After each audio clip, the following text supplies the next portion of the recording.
Thanks, Allison. Okay, so many of you guys may know that when Rosa Parks wasn't living here in Washington, D.C., she was obviously in Detroit, California, maybe traveling. But when she was here in D.C., she was living right here at the mansion on O Street. This is the founder, H, of the O Museum here in the mansion. H, so tell us, where exactly did she stay? She stayed in this room.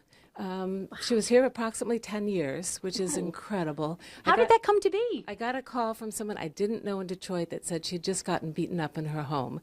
And they heard about our Heroes and Artists in Residence program.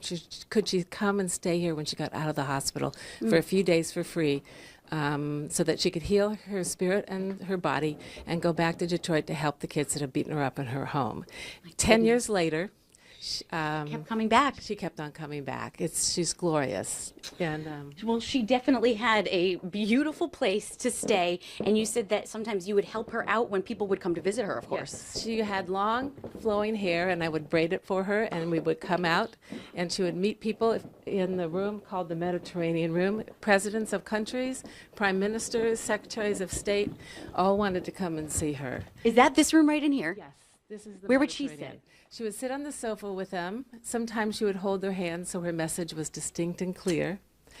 Gosh, is this not the coolest history lesson ever? I mean, this is so neat. Now, would she get to look at all the things that we're looking at right now, the guitars? Guitars changed, but we would always have guitars, and it was always filled with books, which she loved and passionate about, which is one of the reasons she loved to stay here. And you had said, too, that people, when they come, they might not see the guitars in this room. Maybe they'll see it in another room.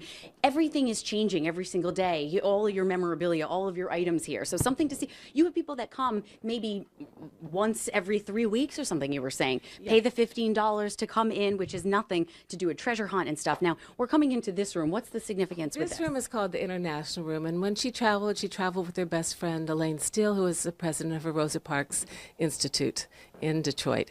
And so the two of them would have this wonderful time together, feel relaxed, and I would have the honor of speaking to them. And I didn't know who she was for 3 years. I just knew her as Mrs. Rosa Parks because she was very proper, but I was a very bad student.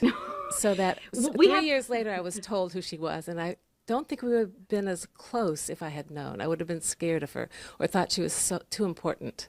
What an incredible story. We want to continue that, which we hopefully will be able to, but right now we do have to send it back to the studio. So, guys, what's going on in there?